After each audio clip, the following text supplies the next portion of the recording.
So today I'm going to teach you how to hoop a shirt. I shouldn't say that. It's how to float a shirt.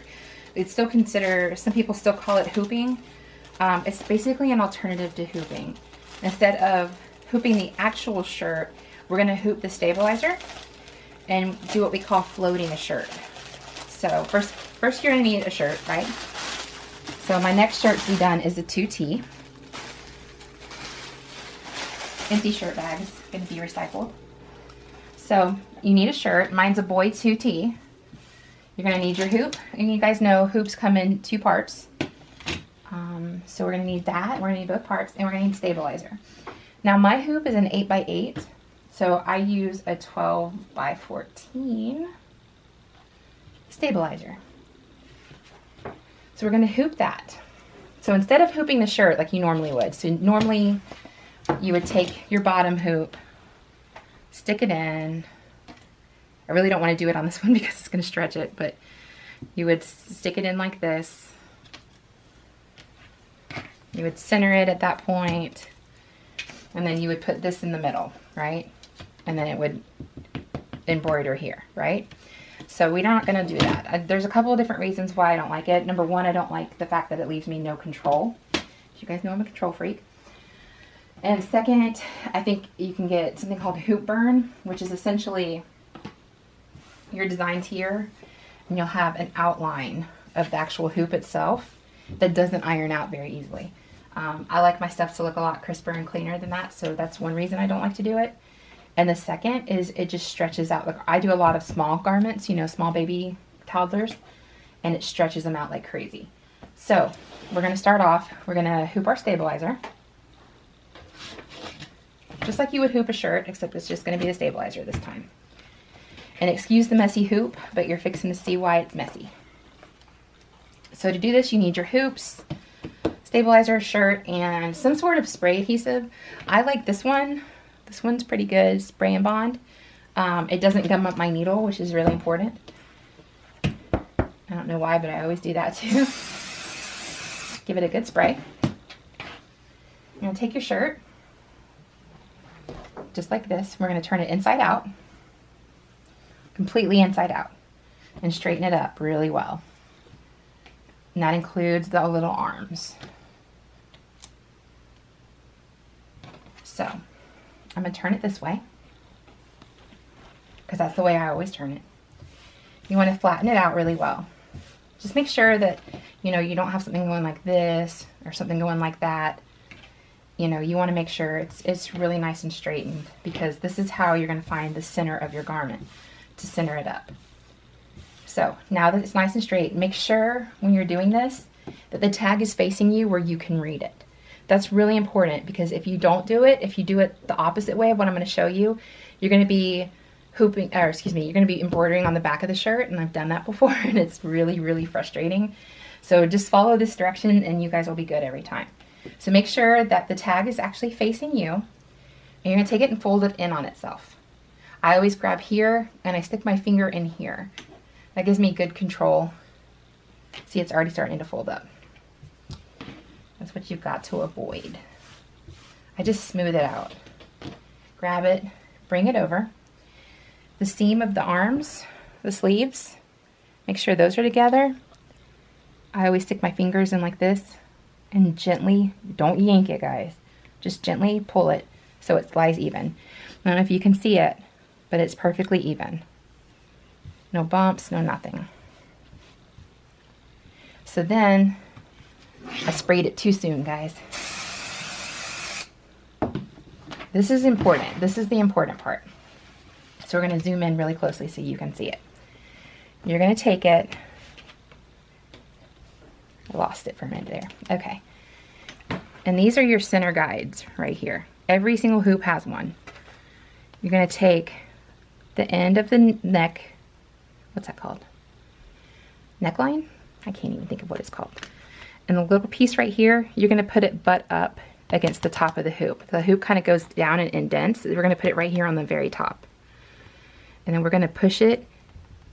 You're going to center the line, the middle line, down. You're going to butt it up against that guide. Gently Gently, guys. Do not yank it. Do not force it. Just take it down. And then you can see here, or butt up against it here, and butt up against it here. Then I'm just going to kind of smooth it down. Press hard enough to where you're flattening that the top of that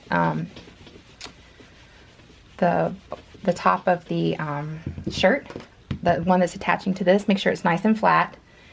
Gently fold it back over, and I'm going to stick my hand in, and I'm essentially going to go like this, back and forth, just to make sure that there's no gaps, make sure there's no folds, and just sorry guys, just ensuring that it is completely laid down.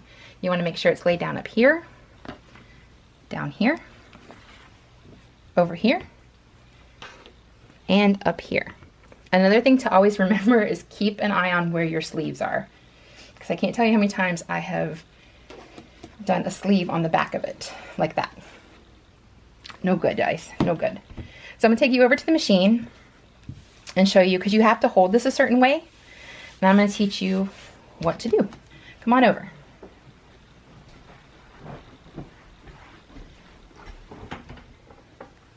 All right, now that we're back over at the machine, you're gonna go ahead and slide it into the carriage. Again, make sure that this label is facing you in a way that you can read it. Because what happens is this flips back, and this is the front of your shirt. This is where we're gonna be embroidering. So I always take the, since I didn't the one time and ended up embroidering the sleeve to the back of the hoop, I always pull it up. Go ahead and lock it into your carriage. Just everyone does it differently, but just make sure it's all nice and locked in. And then I'm going to go and pull up. This kid's name is Robbie.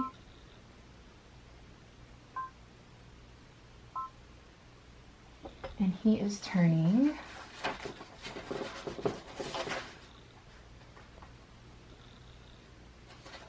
Robbie is turning 1.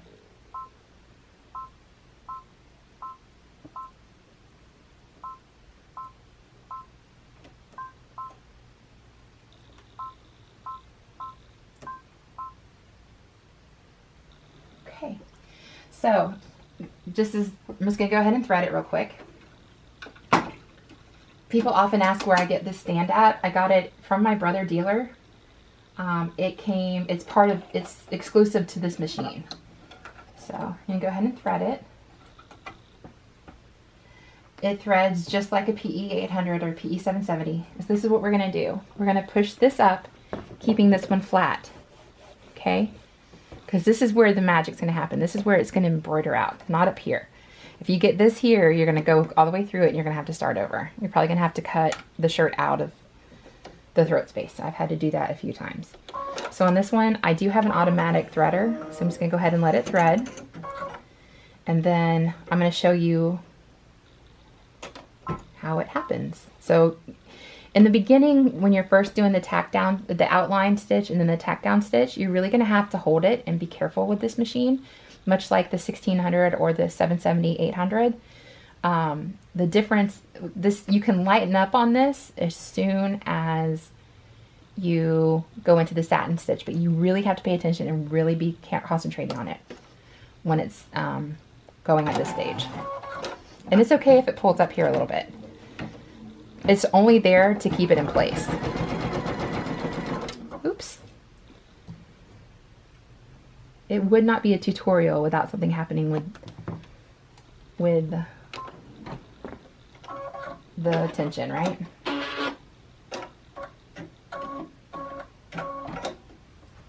It wouldn't be a tutorial if something didn't happen.